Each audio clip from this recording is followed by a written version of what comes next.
ജയശ്രീക്ക് വായനയൊക്കെ ഉണ്ടോ? ഇത്തിരി വായനയൊക്കെ ഉണ്ട്. വായിക്കാൻ വല്ലതും ഉണ്ടോ എന്ന് അമ്മാവനോട് ചോദിച്ചപ്പോ MD-യുടെ നാലുകെട്ടും ചന്തുമേനന്റെ ഇന്ത്യയിലേക്കാ തന്നത്. അമ്മാവന് വായനയും കുറച്ച് ഗ്രന്ഥശേഖരണവും ഉണ്ട്. ആശാൻ അല്പം ശ്ലോക എഴുത്തും കൂടി ഉണ്ട്. അമ്മാവന് കവിത എഴുത്തുണ്ടോ? പിന്നെ ഉറപ്പായിട്ടുണ്ട്.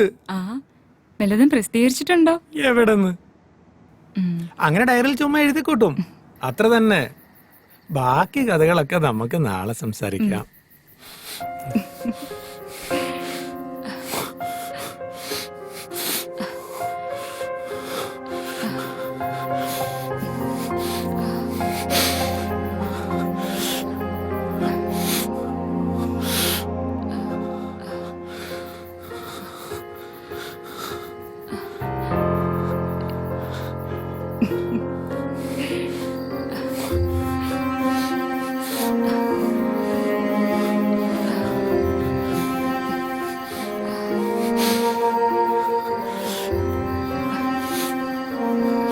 എന്താ?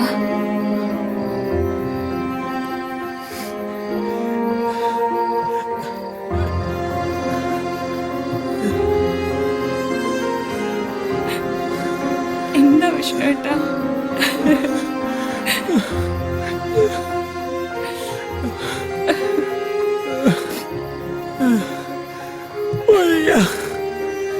ശരീരം തളരുന്ന പോലെ.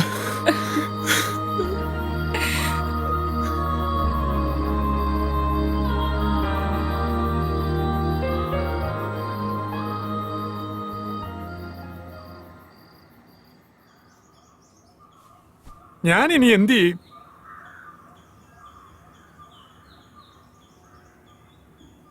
അവളുടെ മുഖത്ത് നോക്കാൻ എനിക്ക് ഭയം തോന്നുന്നു.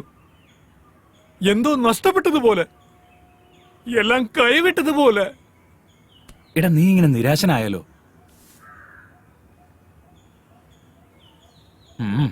പറഞ്ഞത് നോക്കിയാ പരിഹാരമുണ്ട്. നേരോ? എടാ, വയാഗ്ര പോലുള്ള ഇംഗ്ലീഷ് മരുന്നുകൾ കഴിച്ചാൽ സൈഡ് എഫക്റ്റ് ഉണ്ടാവും. അതുകൊണ്ട് നമുക്ക് ആയുർവേദം കഴിച്ചാലോ? അതാവുമ്പോ സൈഡ് എഫക്റ്റ് ഇല്ലല്ലോ. അതിന് പറ്റിയൊരു വൈദ്യനുണ്ട്, ഒന്ന് ട്രൈ ചെയ്തല്ലോ. അയാൾ എവിടെയുണ്ട്? അത് കോട്ടയത്തിനടുത്ത് ചൂട്ടുവേലി എന്നൊരു ഗ്രാമത്തിൽ. ചൂട്ടുവേലിയോ? എടാ, അവിടെയാണ് പഴയ സിനിമാ നടൻ ജോസ് പ്രകാശ് ജനിച്ചു വളർന്നത്. ആ വൈദ്യന്റെ പേര് PS ശാന്താമണി. ഈ കാര്യത്തിലൊക്കെ പുള്ളി ബെസ്റ്റാ. എങ്കിൽ നമുക്ക് ഇപ്പൊ തന്നെ അങ്ങോട്ട് പോവാം. എന്നാ പോ.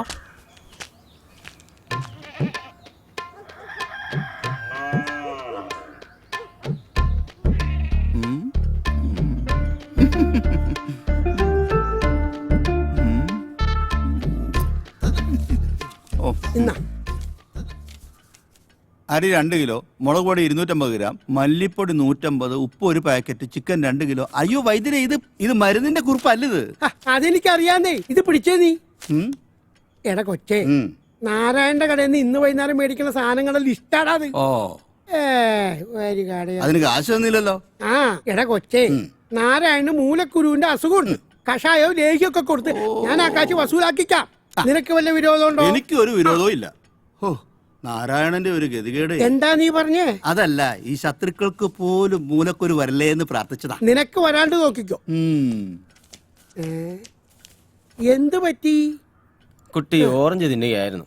അല്ലി മണത്തപ്പോ ഒരു കുരു മൂക്കിപ്പോയി. ഓ, ഒന്നാണോ അതിൽ കൂടുതലുണ്ടോ? അതറിയത്തില്ല മോനെ. മേൽപോട്ട് വലിക്കൂ.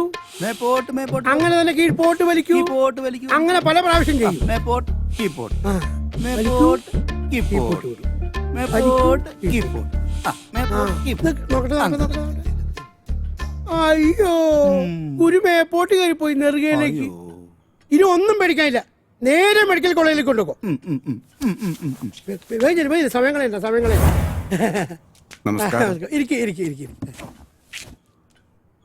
എന്റെ മുഖം മുഴുവൻ കാരയാ. ഇത് മാറാൻ ഒരു മരുന്നതാ. എന്താ നിനക്ക് ഇത്ര സുന്ദരക്കുട്ടപ്പനാവാനുള്ള താല്പര്യം? എനിക്കൊരു പ്രേമുണ്ട്. കാര കാരണം അവളെ അടുക്കുന്നില്ല. ഓ, മോനൊരു കാര്യം ചെയ്യേ. ഈ കൈയും കൂടെ മറ്റേ പിടിച്ച് ഇത് കൊണ്ടുപോയി അവളെ വിചാരിച്ച് മുഖത്ത് വരട്ടുക.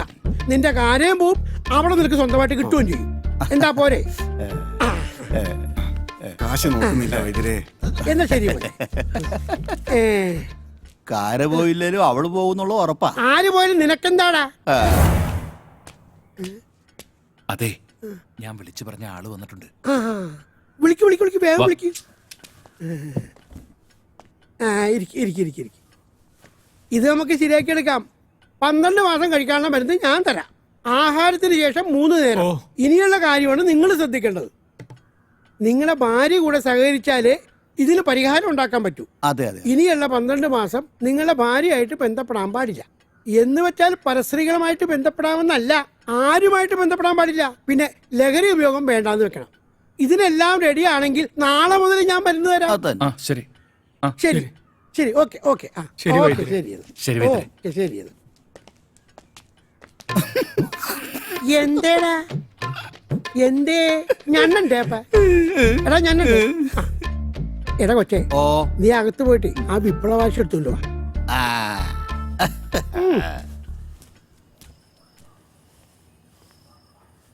നല്ല അനുസരണയുള്ള കുട്ടിയെ പോലെ വൈദ്യുതി പറഞ്ഞ കാര്യം ചേട്ടനെ ഉൾക്കൊള്ളണം.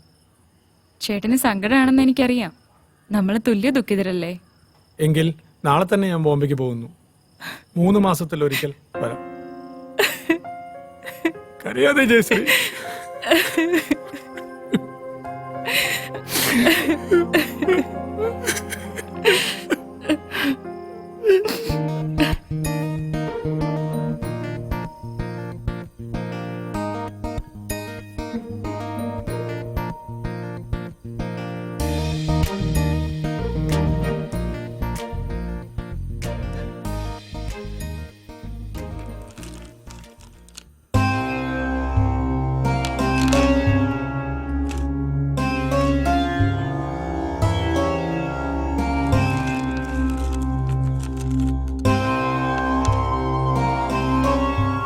നാളെ കാണാൻ പോകുന്ന പെൺകുട്ടിയുടെ പേരെന്താന്നാ പറഞ്ഞേ? ജയശ്രീ തമ്പുരാട്ടി, നിലമ്പൂർ തിരുവല്ലം കോവിലകം. ഒരു മുജ്ജന്മ ബന്ധം കാണുന്നു. മുജ്ജന്മ ബന്ധം? ആ, മുജ്ജന്മ ബന്ധം. അതിൽ ഭയപ്പെടേണ്ട കാര്യമില്ല. കൂടുമാറ്റം എന്ന് പറയും. കണക്കിൽ അത്രയ്ക്കൊരു സൂചന കാണുന്നു. അതൊന്ന് സൂചിപ്പിച്ചെന്നേ ഉള്ളൂ. അതിന് ദോഷം വല്ലതും? ദോഷമുണ്ട്, അതിന് പ്രതിവിധിയുമുണ്ട്. വിഷ്ണുവിൻ്റെയും ഭദ്രന്റെയും പേരിൽ ഒരു ഹോമം നടത്തണം. ദോഷങ്ങളെല്ലാം മാറും. എങ്കിലും സൂക്ഷിക്കണം. ബേസിക്കലി ഞങ്ങൾ ആലപ്പുഴക്കാരാ. ജെസ്സിയുടെ മമ്മ നേരത്തെ പോയി, ഇവളുടെ 5ാമത്തെ വയസ്സിൽ. വിഷ്ണുവിന്റെ ഡേറ്റ് ഓഫ് ബർത്ത് എന്നാ? 1990 ഓഗസ്റ്റ് 5. ജയശ്രീയുടെ date of birth 1993 December 23 5 PM. 5 PM. എൻ്റെ ജെസ്സി മരിച്ച അതേ ദിവസം, അതേ സമയം. ഇവൾ എൻ്റെ ജെസ്സിയാണോ?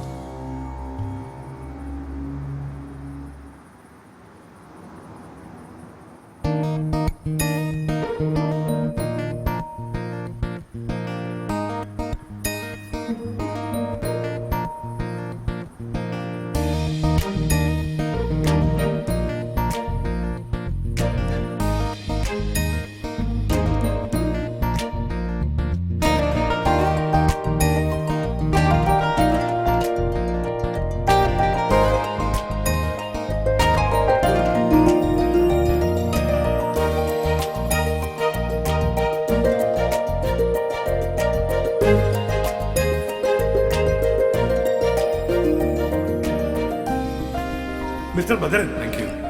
ദാ പെണ്ണിനൊന്ന് കണ്ടോളൂ.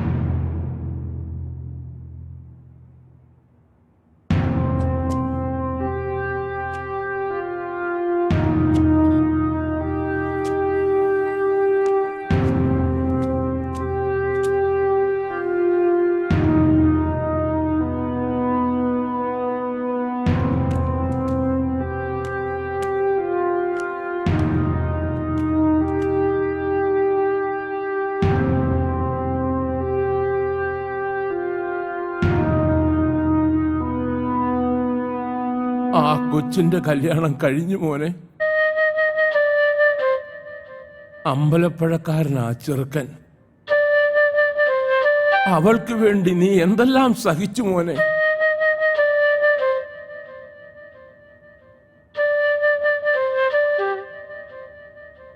ഇത് പറയാനാണോ അങ്ങോട്ട് വന്നത്?